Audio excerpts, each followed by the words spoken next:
Welcome into Celtics Tube, episode number 4. I'm Jackson Agello. That's Dennis Riley. A big week for the Celtics. Honestly, best week we've had since we started this YouTube channel. Best week Best for week we've sure. seen. Best week we've seen. Celtics go 3-0 over the past week since we last saw you guys.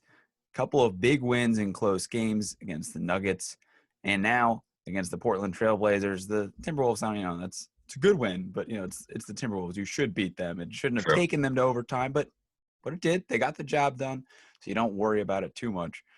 But that's what we start off with. The big three this week is the close ones. Celtics Yep. starting to win some close games here, starting to show up down the stretch.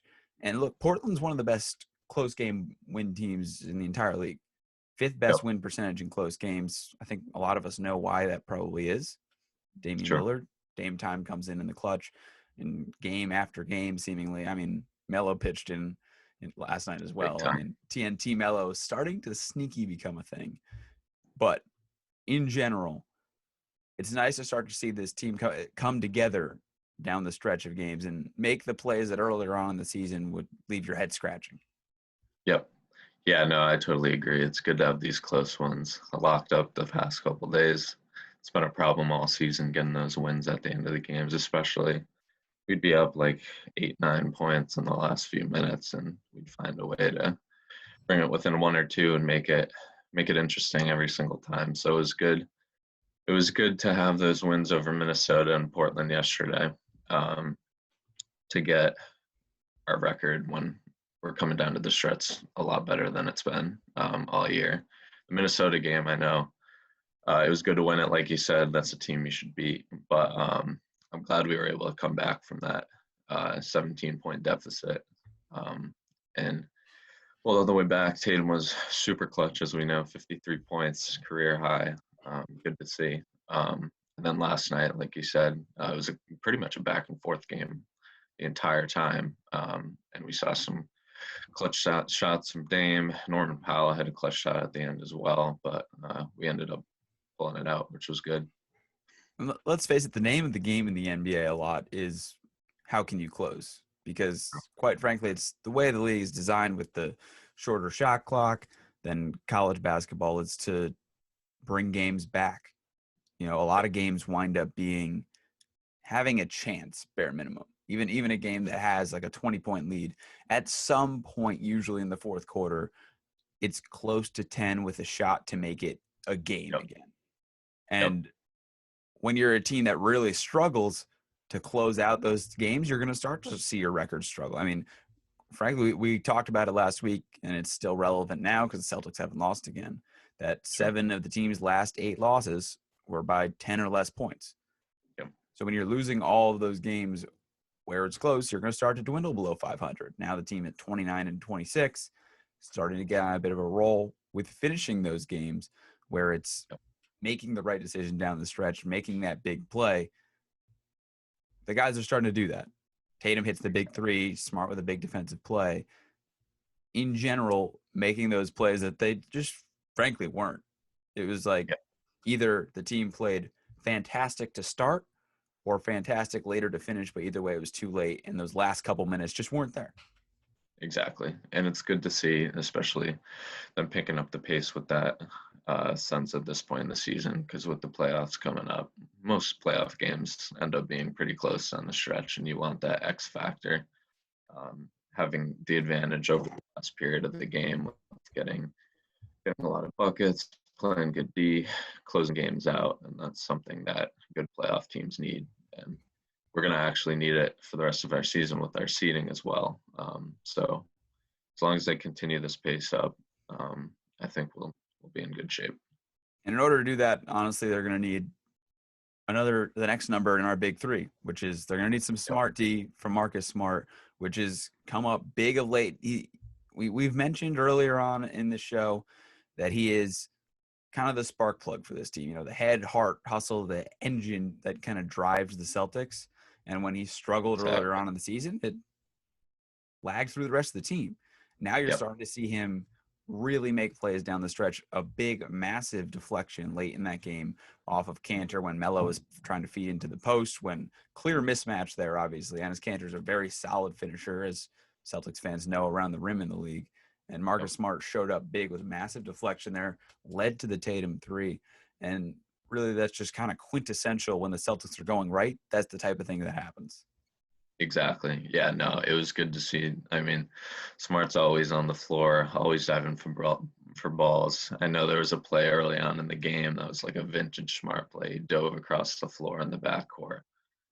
Portland rushed the ball up into the corner, threw an outlet pass down low, and Marcus picked it off and threw it back in bounds while he was like pretty much falling out of bounds. And that was good to see. But yeah, and I mentioned it last week, Hart's going to be the big thing on this team coming up because over the past couple of weeks when they were struggling, it was tough to see that Hart and hustle every game. But over the past week, Marcus has really done a good job bringing that back to the core. I mean, he's always had it. It's just been super evident this past week, and it's translated to 3 wins. So as long as he keeps up with that, which I'm sure he will, we're in good shape.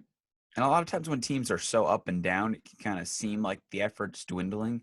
And Yep. obviously, the effort's always there. You're not going to ever guess that a player, historically, usually isn't giving you 100% unless given some obvious reason otherwise.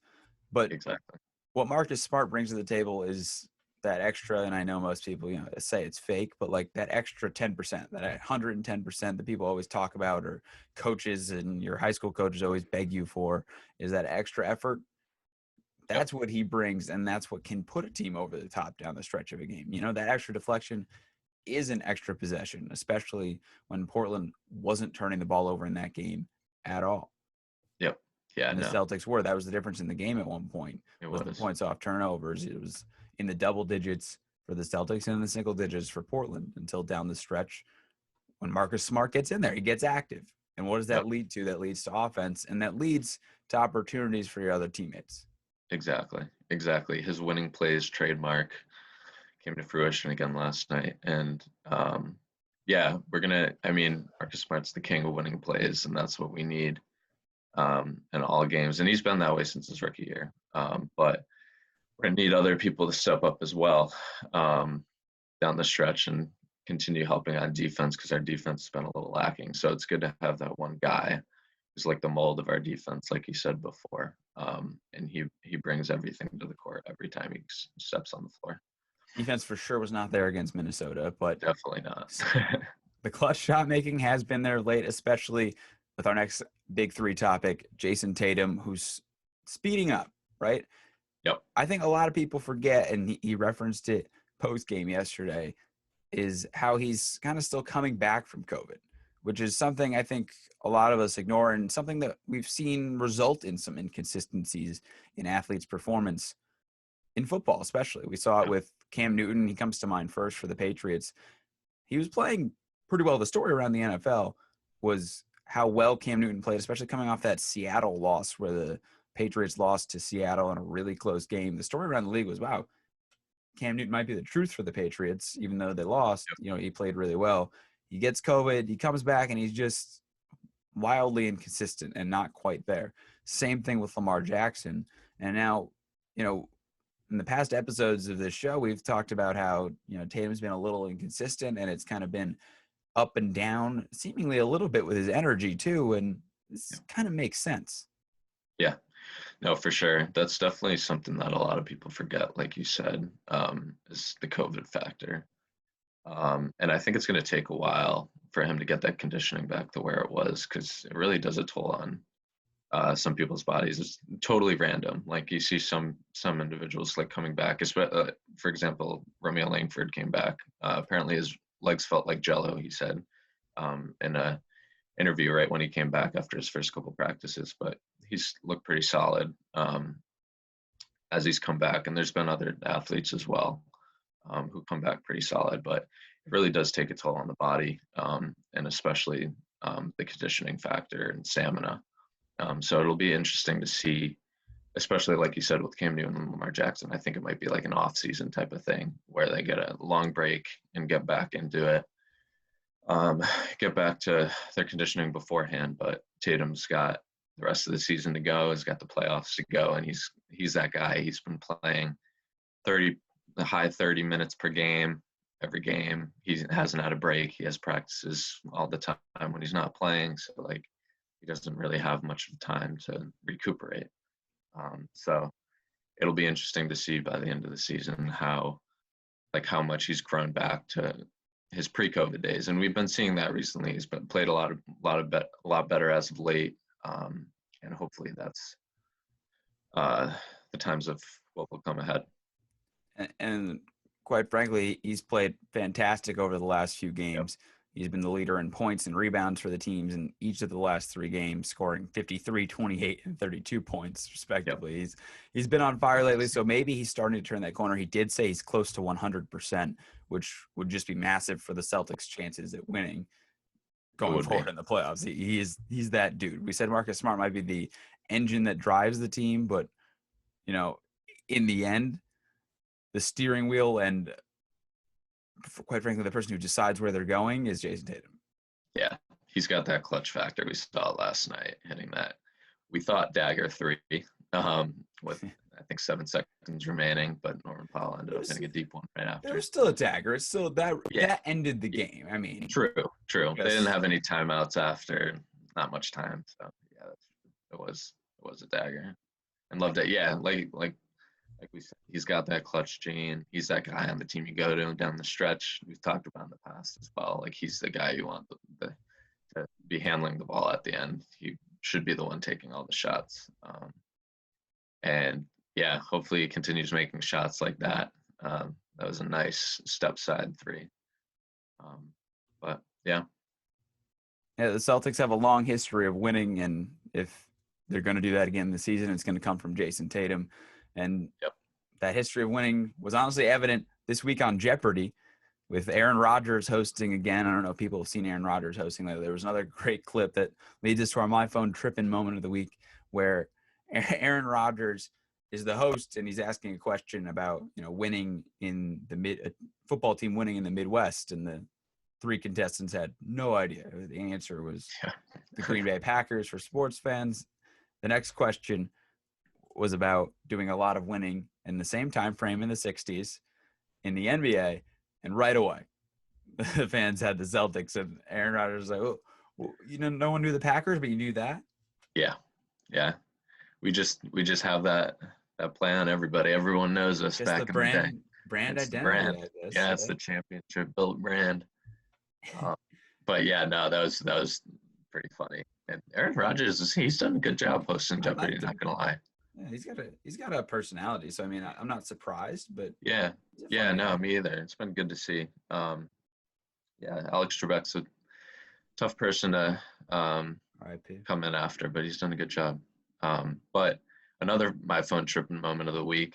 Shout out to Celtics Reddit, bringing back memes to the page for the first time in about, I think, 2 years.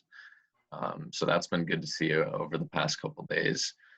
I'm sure we'll be bringing you guys some meme content over the coming weeks. There hasn't been too much lately because it's just been so new. But it's good to see some lighthearted stuff on the page rather than news articles, posts about people's opinions all the time. So it's good to see. That's a big win. That's, doing your job. That's getting back to the sense that you need to see. You want to see some more memes. Everybody loves a good meme. We'll start seeing those, I'm sure, soon on here. But, that gets into my final thought too, then, is my final thoughts: do your job. That's Reddit doing their job of letting the people be. My final thought is do your job for the Celtics going forward, which is stealing a little bit from the Patriots mantra.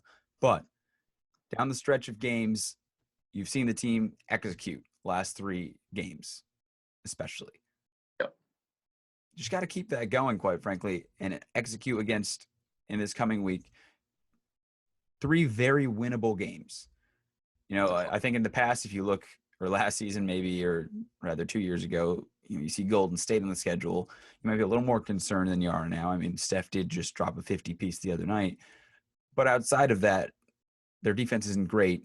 It's a very winnable game. The Lakers, I know they just beat the Nets, even though they don't have LeBron or AD, but obviously a very weakened Lakers team. And then Chicago is Chicago. Those are your next 3 games before we'll see you next week. Do your job. Beat the teams you're supposed to beat.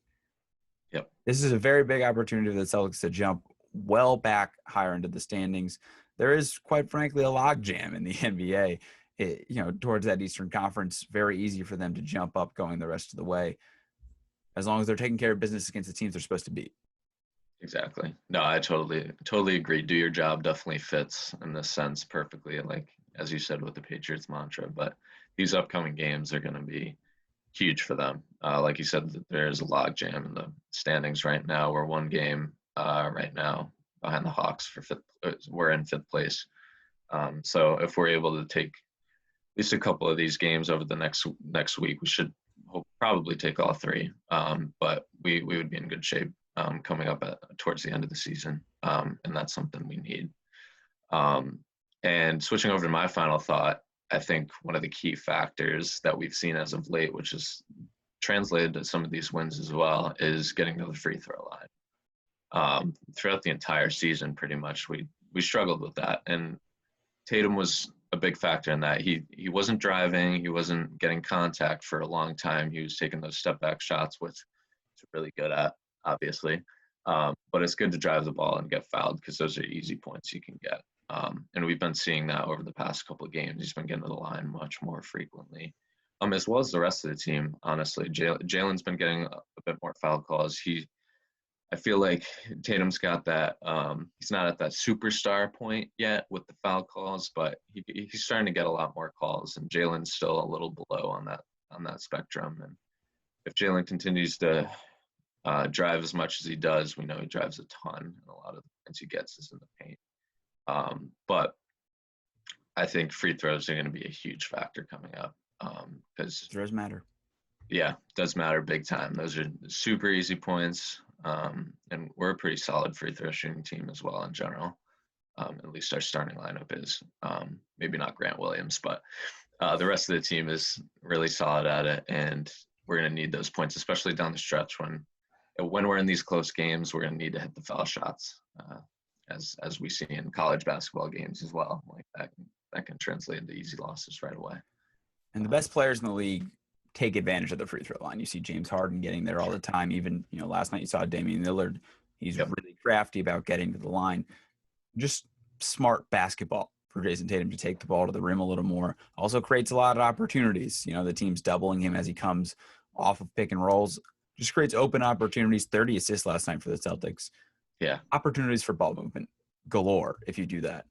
So we'll see over this next week. 3 big opportunities. Maybe we'll be talking about the 4th place Celtics coming next week. That's entirely a possibility. I hope so. Entirely a possibility. We'll see what happens over the course of this next week. That'll do it for episode 4. Episode 5 might be 4th place. We'll see. We'll see you next week. See ya.